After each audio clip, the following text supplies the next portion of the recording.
Well, hello, welcome back to Walking the Talk, the sermon podcast of Creekside Community Church in San Leandro, California, where we help you to walk out what we talked about on Sunday. My name is Jeff Bruce. I'm joined by John Bruce and Max Butler. We're all pastors here at Creekside, and we're going to talk about the Bible today. Gentlemen, how are you? What a novel idea. Ready to talk about the Bible. Okay. That's it. It's perfunctory that we make a little bit of small talk here at the beginning, but you're not in a small talk mood, Dad? It's a bad time for talk about sports. That's what we talk. That's small talk for us, is sports. And there's not much happening right now. Yeah. Well, I would like to note there is something happening in my life that's not sports, because I have a lot of children, Dad, if you didn't know that. And Cashel and I got together on Sunday and looked at the calendar to see how drop-offs and pickups would work out. And we figured out that we have 4 drop-offs and 5 pickups on certain days. Huh. You add a child. Yeah, well, day. Yeah. And so I would just like to make a little PSA here to the whole Creekside family that I'm going to be taking a sabbatical for the school year. just I'm sure you understand.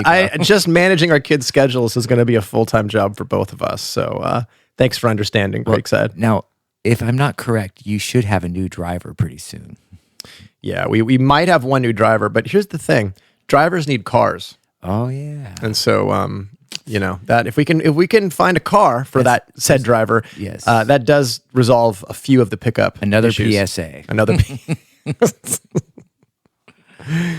Yep. All right. Well, we are wrapping up 1 Samuel today, and then getting into 2 Samuel. We're going to start with a very long chunk of 1 Samuel that Kyle covered here a few weeks ago, all about dealing with fear. Starting in chapter 29. Now the Philistines had gathered all their forces at Aphek, and the Israelites were encamped by the spring that is in Jezreel. As the lords of the Philistines were passing on by hundreds and by thousands, and David and his men were passing on in the rear with Achish, the commander of the Philistines said, "What are these Hebrews doing here?" And Achish said to the commanders of the Philistines, "Is this not David, the servant of Saul, king of Israel, who has been with me now for days and years, and since he deserted to me, I have found no fault in him to this day?" But the commanders of the Philistines were angry with him, and the commanders of the Philistines said to him, "Send the man back, that he may return to the place to which you have assigned him. He shall not go down with us to battle, lest in the battle he become an adversary to us. For how could this fellow reconcile himself to his Lord? Would it not be with the heads of the men here? Is not this David, of whom they sing to one another in dances? Saul has struck down his thousands, and David his 10,000s. Then Achish called David and said to him, "As the Lord lives, you have been honest, and to me it seems right that you should march out and in with me in the campaign. For I have found nothing wrong in you from the day of your coming to me to this day. Nevertheless, the Lord does not approve of you. So go back now and go peaceably, that you may not displease the lords of the Philistines." And David said to Achish, "But what have I done? What have you found in your servant from the day I entered your service until now, that I may not go and fight against the enemies of my lord the king?" And Achish answered David and said, "I know that you are as blameless in my sight as an angel of God. Nevertheless, the commanders of the Philistines have said, 'He shall not go up with us to the battle.'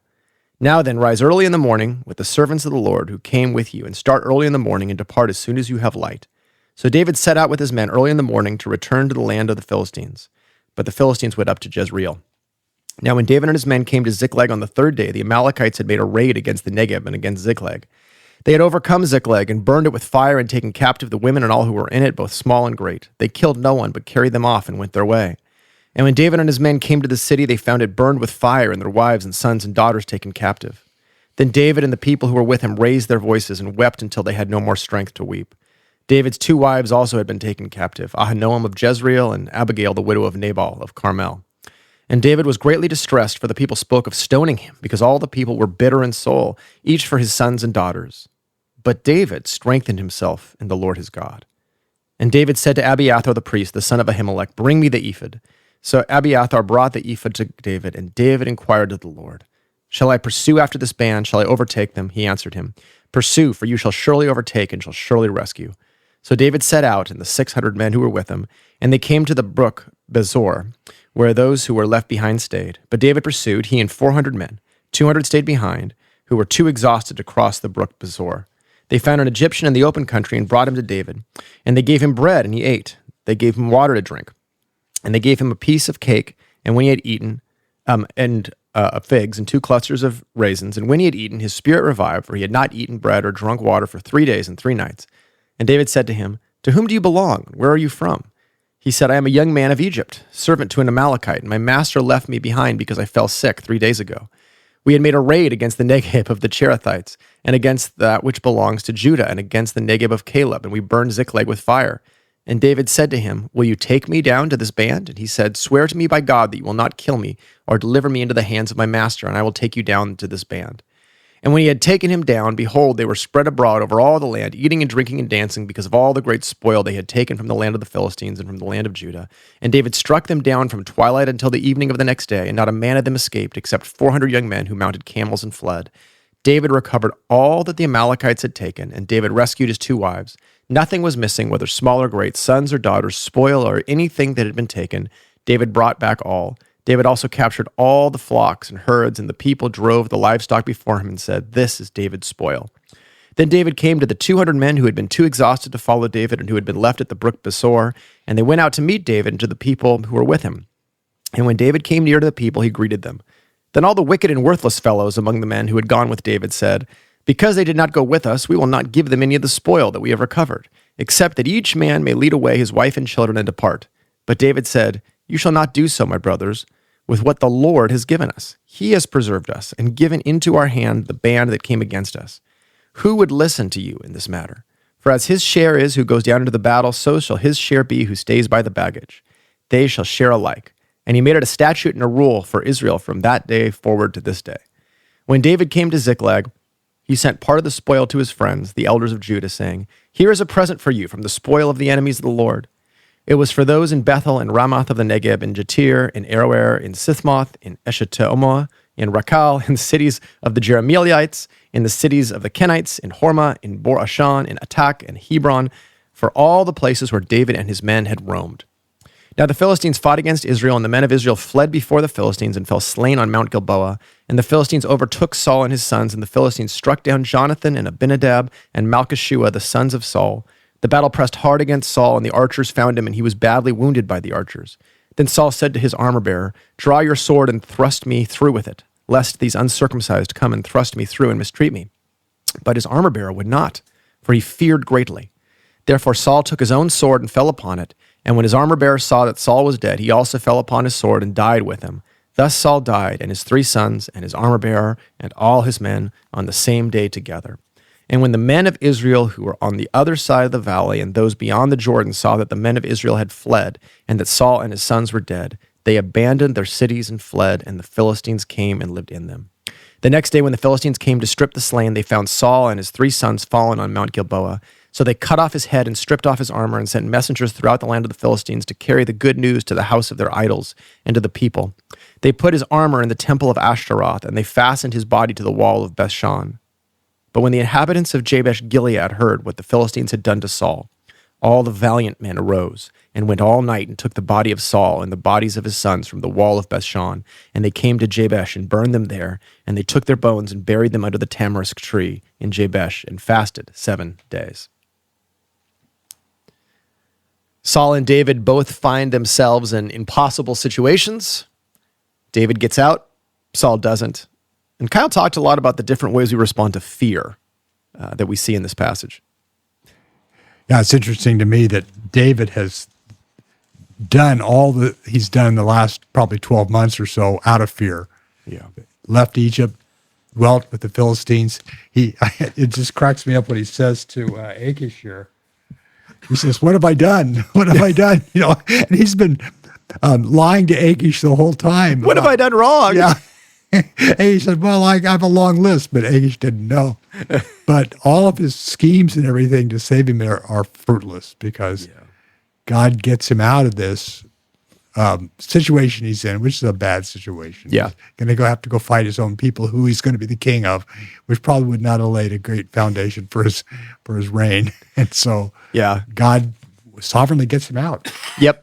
It's another great example and of something we see often in the Old Testament, which is that the pagans and the other nations have more insight into what's really going on than the people of Israel. The Lords are like, look, clearly he's going to not fight against his people, Achish. Yeah.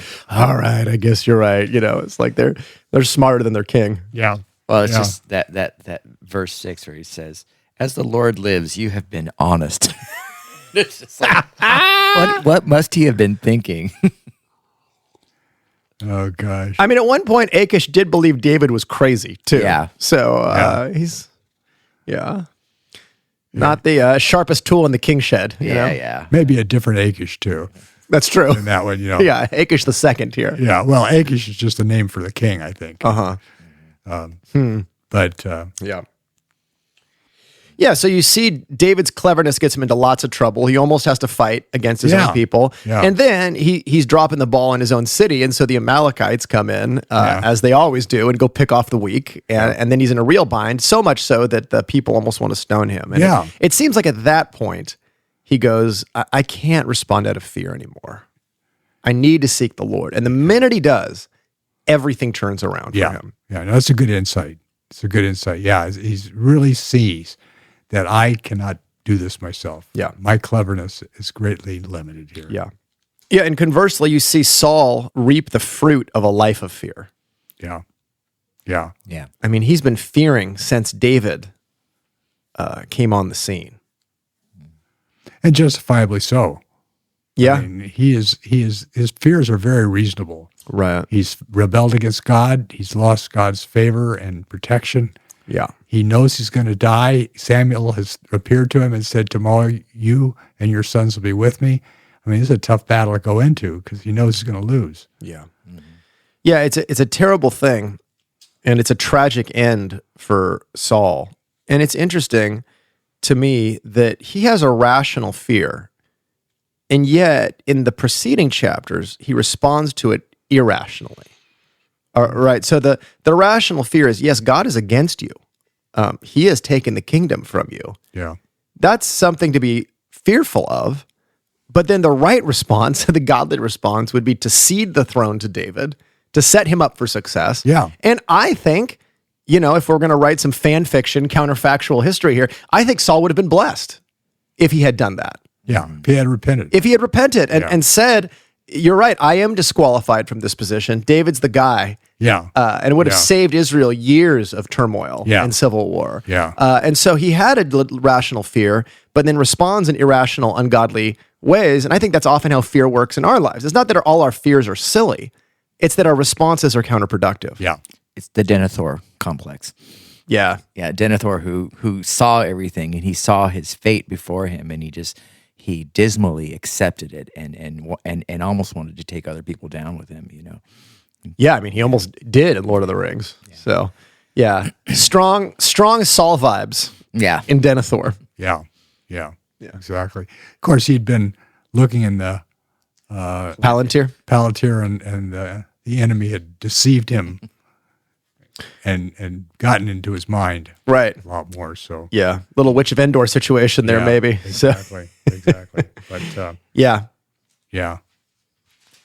Anything else about fear that stands out to you from this passage? Well, I mean, just what you were saying there, kind of like when you're looking at anything through the lens of fear, it corrupts you. When you in that situation, you were talking about Denethor, but even with Saul, when he went to the witch and all that stuff, it was a fear-based decision. It was not a faith-based decision. Yeah. And I just think that anytime we have that mentality as we look at things, it's a self-fulfilling prophecy. Mm-hmm. Yeah. Yeah, that proverb, what the wicked dread will come upon them, always stands out to me, that you can have a legitimate fear, but actually the thing you're trying to avoid will come upon you anyway. Yeah. Yeah. Now, the other thing that strikes me is that this is a huge victory. When he takes 400 guys into this battle, and the enemy has 400 guys who escape the battle, means that the odds must really have been against David and his men, and yet they fight all day, and they destroy all these Amalekites, and so it wasn't a small battle. It wasn't a small thing for them to get their wives and children and goods back. They're very motivated, but they do have to overcome their fear to do that. I'm sure as they came over the rise and they see how this huge camp is that they're going to have to attack. There was some, I don't know about this. Yeah. And you see David returning to form Yeah. in this passage, because not only is he leading valiantly in battle, but his graciousness toward the men who are too exhausted. Yeah. Yeah. To say that we're not going to, on a day of victory that the Lord has given us, we're not going to go back and Monday morning quarterback this thing Exactly. and rip these guys who were just exexhausted, the text says. They just couldn't go on. And so you see something of his graciousness and magnanimity. Very good. Very good. Yeah. And he makes I like that law. word, even though I can't pronounce it. Yeah. I also like the way he treats the Egyptian because I mean they gave him a piece of cake, Uh-huh. of figs and 2 clusters. It kind of reminds me. That recalls Abigail's kindness. You know, Yeah. there's like they treated this guy well. I mean, obviously they were trying to get information out of him, but at the same time, they just seemed like there was another in the next chapter when the Amalekite comes to. They don't show him any mercy. Obviously, there was a different scenario. Scenario. Yeah, this guy has useful intel. Yeah, but anyway, I just thought that Yeah. there's just kind of this. You see this thing. So. Yeah. And I think in Saul, you see the contagion of fear, too, at the end, where he's scared, his people are scared, and fearful leaders make fearful people. Oh, yeah. Yeah. And always reminds me of what Edwin Friedman said in his book Failure of Nerve, where he said leadership is about your emotional presence. And he said that being a non-anxious presence is the key to leadership. It's not having all of the techniques to solve problems. Yeah. It's being able to keep your head when people are losing theirs. Yeah. And not respond in anxiety or the anxious thinking of the people around you, but to differentiate yourself and go, no, let's think about what the wise solution is here, even when anxiety is clamoring for you to do this, that, or the other. And I think I've seen that play out in families and organizations. Man, good leaders are able to remove themselves from the situation and not get caught up in the reactivity and anxiety of the people around them. Yeah. Yeah. Well, the only way you can truly do that, though, is to trust God. Yep.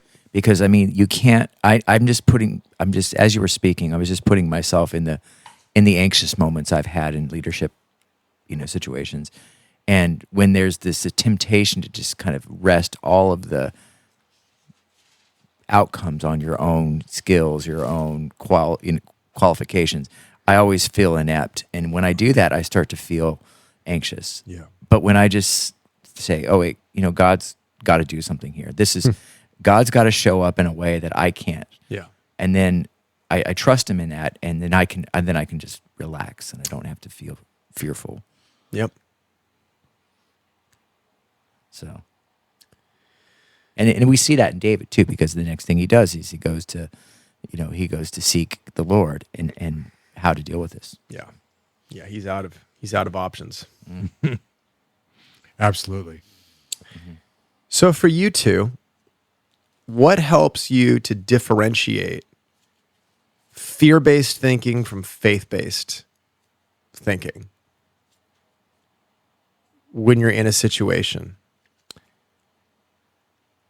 Because Kyle talked about the different ways that fear can start to drive our thinking without us even knowing it. So how do you know when you're thinking about a situation in fear versus thinking about it in response to God? What are some of the markers? Well, for me, it's difference between positive and negative outcomes. When I'm thinking about this might happen, this might happen, this might happen, and I'm worried about those happening, that's obviously not in faith. Yeah. I'm obviously believing what I see, believing my perception. While faith has got to do with what I believe about God. Right. It's not about the situation, but what do I believe about God and what am I trusting God for? Yeah. Even though I don't see any evidence of that happening. Yeah.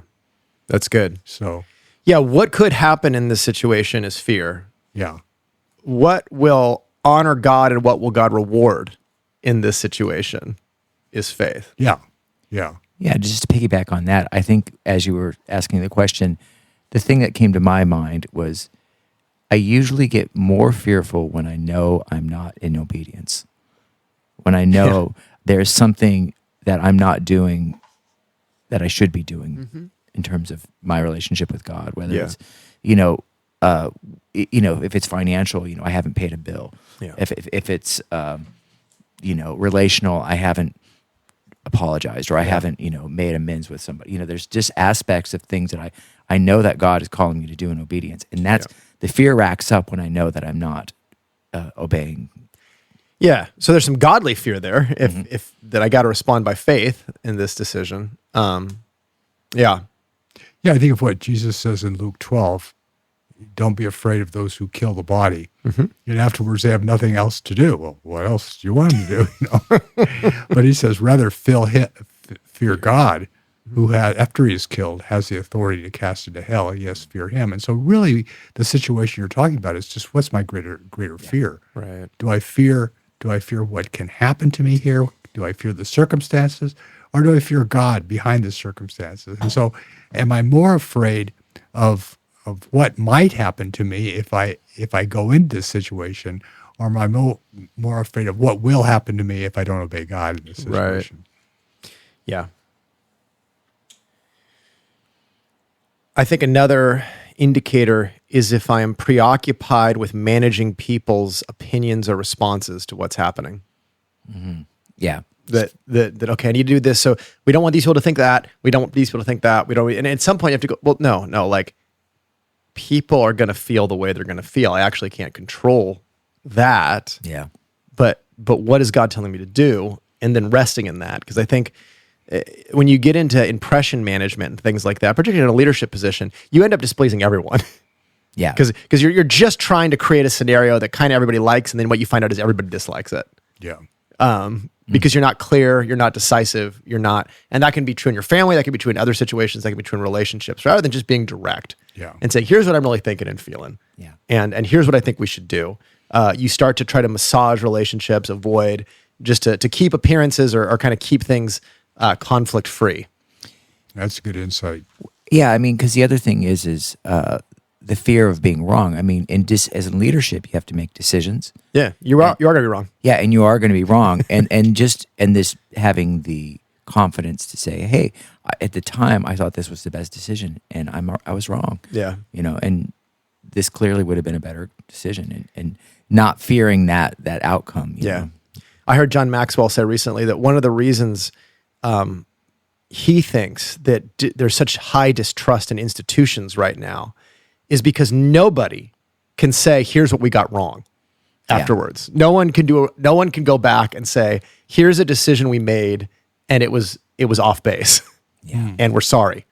And because leaders seem to be incapable of doing that. It's always just this is what was good, this is what we're thinking, this is what it's always that you begin to just lose interest in listening to them because you don't feel like they're telling you the truth. Yeah. And he said that, trust, it's just so key to to track back and say, hey, we got it wrong here. Yeah. Yeah, even in parenting, I mean, I remember it's one of the, I think, I may have said this before, but, the times that I've lost my temper or I've disciplined out of anger or something like that. Yeah. I've repented of those to the kids, early on and going forward too, it's just, if you're quick to say, hey, look, I made a mistake there. I was upset. Yep. Lost my cool. And then the thing is the fruit that I see of that is I see them do that too. Yeah, that's the thing. It's like I've done it. The right thing. Yeah, and then I see it back, and then when they, inevitably we make mistakes, and just being able to confess. Yep. Cop up. It's good.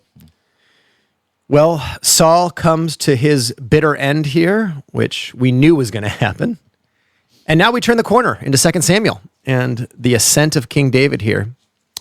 Chapter 1, after the death of Saul, when David had returned from striking down the Amalekites, David remained 2 days in Ziklag. And on the third day, behold, a man came from Saul's camp with his clothes torn and dirt on his head. And when he came to David, he fell to the ground and paid homage. David said to him, where do you come from? And he said to him, I have escaped from the camp of Israel. And David said to him, how did it go? Tell me.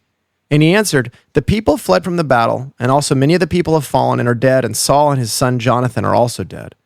Then David said to the young man who told him, how do you know that Saul and his son Jonathan are dead? And the young man who told him said, by chance I happened to be on Mount Gilboa, And there was Saul leaning on his spear, and behold, the chariots and the horsemen were close upon him. And when he looked behind him, he saw me, and he called to me, and I answered him, Here I am. And he said to me, Who are you? I answered him, I am an Amalekite. And he said to me, Stand beside me and kill me, for anguish has seized me, and yet my life still lingers. So I stood behind him and killed him, because I was sure that he could not live after he had fallen. And I took the crown that was on his head, and the armlet that was on his arm, and I have brought them here to my Lord. Then David took hold of his clothes and tore them, and so did all the men who were with him. And they mourned and wept and fasted until evening for Saul and for Jonathan his son, and for the people of the Lord and for the house of Israel, because they had fallen by the sword. And David said to the young men who told him, Where do you come from? And he answered, I am the son of a sojourner, an Amalekite. David said to him, How is it you are not afraid to put out your hand to destroy the Lord's anointed? Then David called one of the young men and said, Go, execute him. And he struck him down so that he died. And David said to him, Your blood be on your head, for your own mouth has testified against you, saying, I have killed the Lord's anointed. And David lamented with his lamentation over Saul and Jonathan his son. And he said it should be taught to the people of Judah, Behold, it is written in the book of Jashar. He said, Your glory, O Israel, is slain on your high places. How the mighty have fallen. Tell it not in Gath, publish it not in the streets of Ashkelon. Lest the daughters of the Philistines rejoice, lest the daughters of the uncircumcised exult. You mountains of Gilboa, let there be no dew or rain upon you, nor fields of offerings, for there the shield of the mighty was defiled, the shield of Saul not anointed with oil. From the blood of the slain, from the fat of the mighty, the bow of Jonathan turned not back, and the sword of Saul returned not empty. Saul and Jonathan, beloved and lovely, in life and in death they were not divided. They were swifter than eagles. They were stronger than lions. You daughters of Israel, weep over Saul, who clothed you luxuriously in scarlet, who put ornaments of gold on your apparel. How the mighty have fallen in the midst of the battle. Jonathan lies slain on your high places. I am distressed for you, my brother Jonathan. Very pleasant have you been to me. Your love to me was extraordinary, surpassing the love of women. How the mighty have fallen, the weapons of war perished. You learn a lot from people based on their gut reactions to situations. Yeah. Yeah. And I think you learn a lot about David here and his reaction to the death of Saul. Yeah. Yeah, he's not thinking about how does this affect him Yeah. at all. No. He's thinking about it's the death of the Lord's anointed. Yeah. It's a tragic day. And not only he mourns, but his men who have been fleeing from Saul for years, they mourn. Yeah. So he's infected. These are the guys who will become the mighty men. Yes. And that he's later on.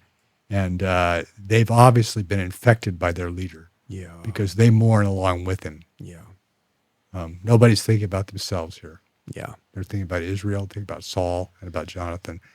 And that's one of the great differences in David's leadership and other kings of that time. Yeah. Or this time, too. Yeah. Yeah, you think about how common intrigue and plots against the throne were in the ancient world, and just the constant power grab for control. And David doesn't evince any of that here.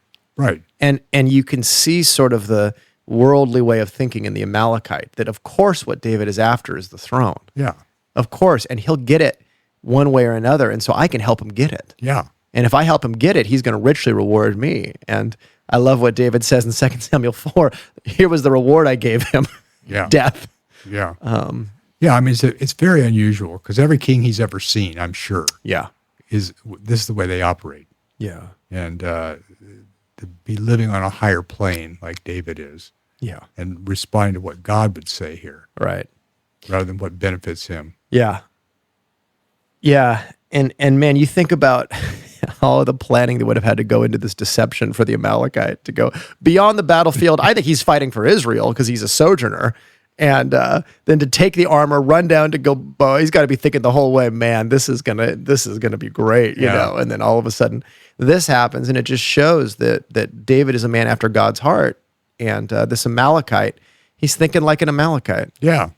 And this is probably a rabbit trail we shouldn't go down, or maybe too far afield. But it's interesting what he thinks compassion is. That the guy was dying, it's fine to just put him out of his misery. I just thought, that seems very relevant for our day and age. Yeah. That, it's just compassionate to kill people. Yeah.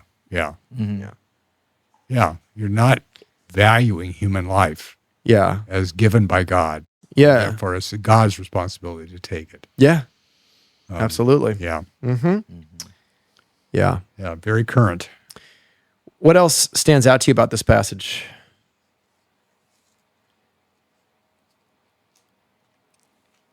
Well, I mean, it's just great to see. I mean, just David, how he wears his emotions Yeah. on his sleeve, and how it, and again, how it's interesting. Like we were just talking about how your anxiety affects people that you lead, Yeah. but also your emotions, Yeah. and how when you actually care and you're passionate about something, it has a you know, it brings the people that you're leading along with you into where you're going. I think that's a great, leading with zeal in a way. That's what the Bible would say. And, I think that's, as a worship leader, I have to get to a place where I am truly loving God with all my heart. Not just being emotional for the sake of it, but truly like experiencing, a deep love and trying to transfer that so that as I lead people. Yeah. I remember a pastor telling a story related to that with emotions that's always convicted me, but where he realized how his attitude was affecting his people. Yeah. And they were on a bus on a mission trip, and it was half people from one church, half from the other, and half were sitting on this side, half were sitting on the other. And they're going into a hard place. And half of the people in this other church, they're all taking time to just pray and prepare themselves. And everyone on his side of the bus is just making fun of each other and joking, just being really sarcastic. And he said he was just cut to the heart in that moment that he hadn't taught his people when it's time to be serious. Yeah. Or when it's the seriousness of what they were doing.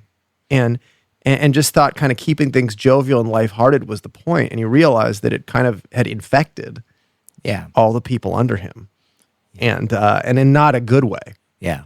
But just sort of a life is a joke kind of way. Yeah, there's a cynicism to that. There's an underlying cynicism there. And he realized, oh gosh, that's now infecting my people. And I certainly resonate with that. Of just, having sincere, heartfelt responses trains your people in how to respond. Yeah.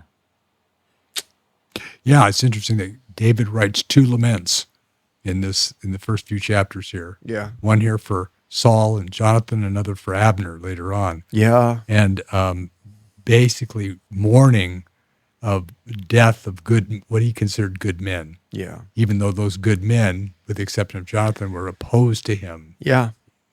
All And God appointed men. Yes. Yes. Yeah.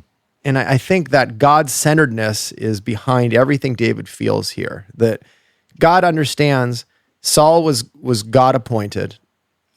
So even if he's a wretch, he was a guy that God had wanted to use in this situation. So it's a tragedy what's happened. My enemy isn't in Israel. It's the Philistines. And now the Philistines are rejoicing. That's God's enemies winning. We can't be happy about that. Yeah. And then 3, God's people. They lie in ruins right now. I mean, they fled their cities. This is a nationally devastating thing. Yeah. And so, David, it's not time for me to take my victory lap here because my enemy has died. Right. It's interesting, David, throughout this whole book, will have a heart for people who have been his enemies and yet, and have I'm thinking of Absalom. Yeah. Where he weeps for someone who was trying to kill him. But I think what he's seeing is lost potential. Yeah. And it's just, there's a true sadness where you have somebody who could have really have been used by God and they're lost. Yeah. And it's just, it's something definitely worth mourning over. Yeah. And lamenting. Yeah, and I don't think that David can separate his feelings about Saul from his feelings for Jonathan. Yeah. Just Jonathan, man, if you want to talk about tragic figures, just guy who was just so loyal to David. And I think that's the point of that line about surpassing the love of women. Yeah. It has nothing to do with anything erotic or romantic. yeah, I mean, that reveals more about what interpreters want to find than what David is saying. But I think it has to do with the fact that the promise for David was marrying into the royal family. And marrying to the royal family meant becoming a successor to the throne. Yeah. And yet, Merab was taken away from him. Michal was taken away from him. That, the love of women proved to be transient. But Jonathan is actually the one he gained by being in the royal family. Yeah. And just his loyalty, his willingness to lay aside his right Yeah. to be king and give it to David. And then basically lay down his life for David is just is what David is overwhelmed with here. And I don't think he can. And then he's a loyal son. He dies doing what he was supposed to do, which was fighting the Lord's battles, even though it was a doomed fight. And I just think the tragedy of that, particularly when Jonathan says earlier, you will reign and I will be next to you. It's just like, I think that's what's overwhelming David at this moment. Yeah. Not his schadenfreude over Saul and just the glee of having Saul die. He's got a much bigger picture. Yeah. Yeah. Yeah. And I think it gets back to your theme of a man after God's own heart, what it really means to have a heart for God. Yeah. And it means you don't just do the right things, but your heart, you guard your heart. Yeah. Your heart is in the right place. Yeah. It's good.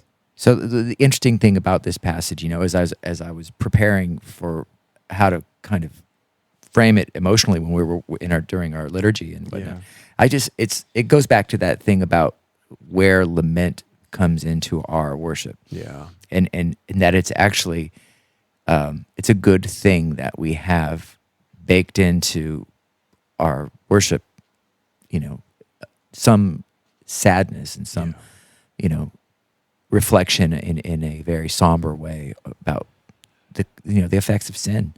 Yeah. Yeah. Greg's little line that sorrow is better than anger, or sorrow is more productive than anger. And I think there's a lot of truth to that if you don't learn to be sorrowful, then it generally bubbles up as resentment, anger, frustration. Yeah. Whereas sorrow has a deeper, more reflective place. Yeah. And often a place that, it is more redemptive than is particularly the anger of man, Yeah. Yeah. So, it's not a place where you dwell forever because we have hope. And yet to deny it and to deny its expression is not helpful. Well, yeah. Why else would David teach the people this lament? Yeah. Because it's supposed to have some sort of instructive benefit for the people that when national ruin comes, here's how we need to think about it. And that's going to be important for you to know. Mm. Yeah. Yeah, I think culturally we just have a hard time with it. Yeah. Yeah. Absolutely. Yeah. Yep. Any other thoughts, Dad? I'm out of thoughts. You're thoughtless. Thoughtless man. Yeah. Well, thanks, guys. Looking forward to being in 2 Samuel. Yeah. Indeed. A lot of rich stuff here and a lot of helpful stuff to think about with family dynamics coming up. So that'll be good. Thank you, listeners. We'll be back with you again soon.